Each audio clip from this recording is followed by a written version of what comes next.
Dan Peck, ESPN 106.7 in Auburn. Coach, Oklahoma's first road game as an SEC team will be in Jordan-Hare Stadium in Auburn at the end of September.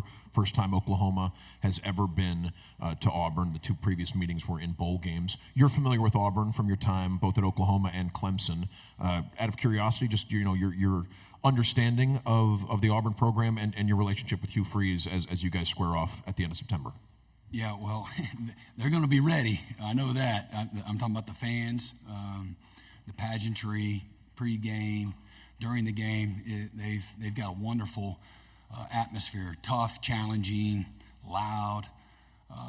And Coach Freeze, and he's put together an outstanding staff. I've always watched them. I'm always studying offenses. When I watch a game, I'm watching the offense. Most of the time, I don't watch the defense. I'm just always looking for good plays that I know are coming if we haven't seen it already. And Hugh's always been on the front end of the cutting edge of the next new great thing offensively and putting you in conflict on defense. So I've got tremendous respect for he and his staff and what he's been able to accomplish in his career. We were in Turks and Caicos until I saw him at the SEC meetings. We were in Turks and Caicos with our families a summer or two ago, and we found out that we were down there together. And so we had a quick chat. But great people, good man, and fantastic coach. And Auburn's going to be a real challenge, on the road. Jacques, and then pass it up to the front row when you're done. Hey, Coach, right in front of Jacques Doucet, WAP-TV in Baton Rouge. A similar question. I think LSU and Oklahoma have only played 3 times in their history, and I know from LSU's perspective, the fans are excited about the Oklahoma Sooners coming to Tiger Stadium. What are your thoughts on that venue and these two teams getting together? I'm trying not to get ahead of myself.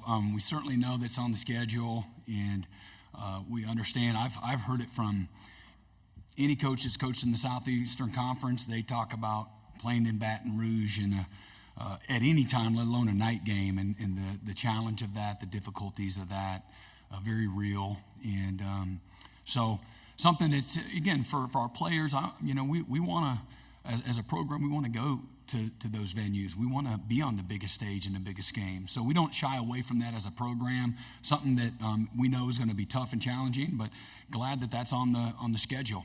That's hopefully, I know it's going to bring out the best in our guys, and I'm sure it will for them as well, and it'll be a great game for college football. Left side on the aisle, then pass it to the gentleman behind you. Hi, Brent. Bradley Davis with WAPT Sports in Jackson. Good to meet you. So first off, Jackson Dart was saying yesterday that he almost chose OU over Ole Miss. And I know you're going to see him this year. I believe that was your first year taking over. So first, just your thoughts on Dart and also what Mississippi State's getting with Jeff Lebby. Yeah, Jackson is an unbelievable young guy, one of the best competitors that I've seen at quarterback, incredibly talented. He's a guy's guy, likes to have fun, great instincts, great talent. He's an amazing family. It's no surprise to me that he's had the success that he's had. I wish he wasn't on the schedule. No, but he plays, you all have watched him, I'm preaching to the choir, but he plays with the guts and the toughness that you want every player in your program to play with. But he lets it all out, plays it again, and got a little swag to him, which I love. And he brings out the best in people. You can see that, when you watch them play. And then what'd you say about Jeff?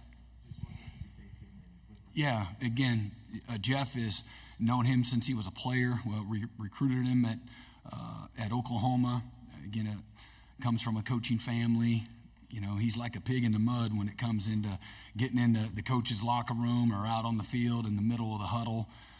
He brings out the best in everybody. Really tough, demanding, positive demeanor to him. He speaks life and vision and can-do into the players. He's a thinker. He knows how to respond when things aren't going well. He handles adverse situations really, really well. He's just a strong man, great husband, great father, great people. He's got a fantastic staff, and he'll fit in really, really well in Starkville. He's a West Texas kid and fit in really well in that passionate community. And then Zach Selman, they have a long-standing history and relationship that will benefit the program and the locker room and the staff, the university, because of that relationship. They really will see eye to eye from the get-go. Right side on the aisle, then please pass it forward. Go ahead. Jordan Kay with the State Newspaper. Coach, you've got a 8-game winning streak against South Carolina. What's it going to be like to face them wearing different colors? And, will you call Coach Swinney after that and, kind of share the game plan a little bit? Well,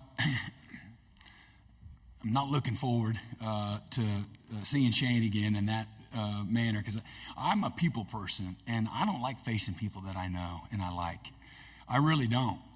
Because I know the byproduct of it, man. But it is what it is. But you're asking me how I really feel. Shane's done a great job, and I know they had some adversity last year and started off the season in a tough way and finished really well. I think that they're undervalued as a team. I've really looked at them hard, looked at their roster, looked at how they played throughout the year. They played their best football at the end of the year. Even when they came up short, I spoke earlier about being a one-possession league, and they were on the wrong side of that a couple of times. But everybody they played, maybe exception of one person, I can't recall, but maybe it was Georgia. I think that was in Athens. And they're going toe to toe for a good part of that game, and their defense. I know the final numbers don't look great, but I think that was something right around 300 yards of defense. Maybe their last 6 games that they gave up, maybe a little less than 300 yards and 20 points or less. They had an outstanding back half of their season. And then they got everybody back. They've done a really good job and have a lot of guys back. They've recruited well in the transfer portal, and they had a lot of young guys up front on the offensive line, and that'll only be better. You're going to get baptized anywhere in college football, let alone the SEC, if you're a freshman playing on starting on an offensive line, and one of the hardest positions to play as a freshman. But he's got a great staff. What I've always appreciated about South Carolina, it doesn't matter how the team's doing. They're going to show up early and they're going to stay late. They're passionate. I had a friend that coached for Lou Holtz at South Carolina years ago while I was still at Oklahoma, and I had no idea what South Carolina and Clemson was all about. And now that I spent a decade in that state, there's only, give or take, I don't know, I think it's 5 million people in the whole state, and they're going to have on 2 ends of the state, in the upstate and down in the low state, 2 programs on any given Saturday. Their stadiums have 80,000 plus people, and they are loud both places. So that's really cool. As a lover of college football and the pageantry, the hate of the rivalries, and then really kind of having a bird's eye view. I've been kind of watching, over the fence what has taken place at that program, whether that was with Coach Spurrier, Coach Muschamp, I forget his name, the offensive line coach, great coach that they just hired back from Georgia State, leaves the head job, and Sean Elliott, great coach, tough guy, and then now Shane and what he's been able to do to galvanize that fan base, and they're recruiting really, really well right now as well. But they have a lot. If you haven't been to South Carolina, they've got it's a really neat, community as the state capital there, and really nice facilities, real commitment to the excellence that I spoke about earlier. But big fan of, Shane as a coach and human being, great people. Third row on the aisle, then pass it to your right. Rick Henry, WSTV, Columbia. Coach, are you surprised that in all the years that Oklahoma and South Carolina have been playing football, that this season is going to be their first meeting ever? Yeah, and again, there's, both, Oklahoma's been to a whole lot of bowl games and has really traveled around the country in some of their non-conference schedules through the year. So, yeah, it is a little bit of a surprise. We have had some matchups with the SEC and some of the bowl games, but that one hasn't happened yet. It would be really great. We could all get our popcorn if Coach Spurrier and Coach Stoops were two good friends, if they were going at it as the head coaches of those programs. Front row on the right. Eric Bailey of Tulsa World. Kirby Smart, for all the success this morning, said any road win in the SEC is a huge win. Can you talk about just playing on the road this year, the expectations for Oklahoma? And I know every win for you guys the past 2 years, with you as a coach, has been tough. Just talk about the mentality of going on the road in the SEC in year one. Yeah, again, everything's hard. Everything, the windows that you throw through are hard. The gaps that you run through are small. There's length, there's physicality, there's depth, there's speed, there's precision, and then you go experience what a road game brings to you. Again, you're not looking at half-field stadiums. You're looking at the best of the best. They're bringing it, and they understand the value of creating an intimidating, loud, difficult environment in order to operate in. And so, but it's a great opportunity is how I look at it. And but absolutely, I mean they're all hard. I'm 16-10 as a head coach. I think 7 of the 10 losses have been by one score. The eighth loss is our bowl game where we had 6 turnovers. We still had a chance to win it late in the game. That's probably been the hardest thing that I've had to go through as a head coach through 2.5 years is enduring that. I learned a lot from it, and but I want to be on the right side of those those one-score games. But that's what we've talked to our team and talked to the staff about all the efficiencies. It's certainly there's a physicality component, there's a depth component, but there's also the efficiency component. So whether that's taking care of the football, I think we're 13-2 when we've won the turnover margin since I've been at Oklahoma, and we're 3-8 when we've tied or have been on the negative side of the turnover margin. And so everything's going to matter. So we're going to have to take care of the ball and be great in all the situationals, 3rd down, 4th down, 2-minute, 4-minute, red zone, offense, defense, can't give up, touchdowns on defense, got to score touchdowns on offense, all those things. What is it going to take to win those one-possession games, to win on the road in hostile environments? And so it's going to take all 3 phases, clicking the right way, and then you got to hang in there and find a way to win when it counts. 3rd row, left side, then pass it to your right. Jay Smith, Locked On Sooners. Coach, you are considered one of the best defensive minds in college football. And in your tenure in Oklahoma and Clemson, you put together some elite defenses. Now you're in your 3rd year here at Oklahoma, and you've got a lot of the defensive guys you really want for your system. How do you feel they measure up to some of those older Oklahoma defenses you had? Yeah, I don't ever like comparing because every one of them's different, and I do know what you're asking, and we'll see. We have a lot of experience returning. What does that mean? Because there are some areas that we weren't great in. So sometimes that frightens you. Oh, those guys are coming back, and I say that tongue in cheek, but just because we have all this experience coming back doesn't mean that we're going to be an elite defense. And so we got a lot of work to do, a long ways to go. And as we've built this, we try to do it with having foresight and understanding, okay, we've got Kip Lewis and he's a freshman. Okay, what does that look like in 2 or 3 years from now?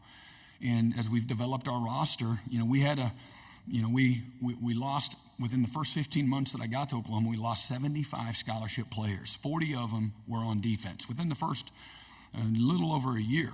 And, we weren't, as I look back at it, we weren't, after Coach Riley left, we weren't able to, our roster was not prepared for the exodus, if you will.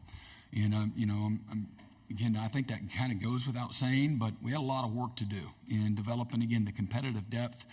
And so we went from, guys trying to widen the plate the first year to compliance in year 2.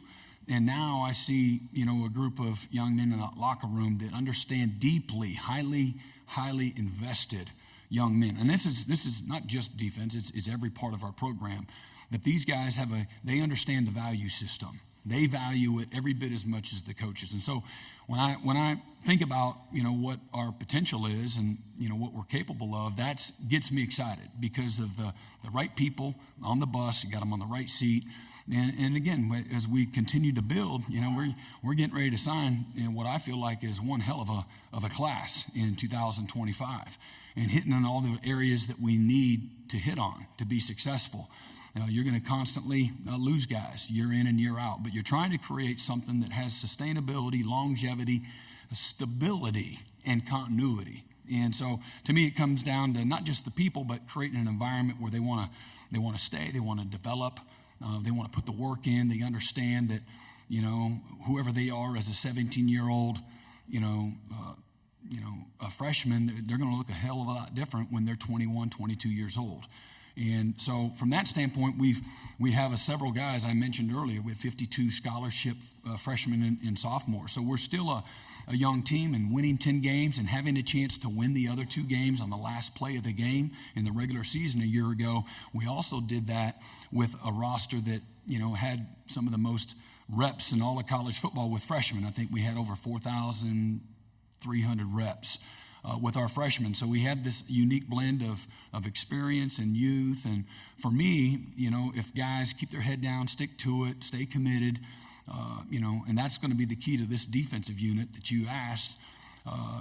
Their commitment's got to be greater than their potential. And if that is, we're going to have a chance to be, a really good unit, but we're going to be challenged, and it's going to be really hard. And so I'm like, we'll see. Check back in, December on, who we're going to be. Ultimately, our identity is going to be defined through the work that we do and through the season that we endure. And there are going to be a lot of challenges along the way. And that's what I know. And talking to Coach Saban several weeks ago in just casual conversation, the ability to sustain emotionally and physically the grind of a season is what the challenge of the SEC is going to bring. And I thought a year ago we lost through 7 weeks. We were the number 1 team in the country in turnover margin. Big win against Texas, and I don't know what we were ranked, somewhere probably in the top 10. And I didn't feel like we handled success very well in any way, starting with me. And, and I think that's easy to say. We lost 2 one-score games on the road against good teams, and we had 6 turnovers in 2 games. We led the nation going into those games, with not turning the ball over, and we didn't take care of the ball, and this game will punish you, when you do that, and all the little things matter. So, for me and the defense, I think the challenge is, who can we be in December?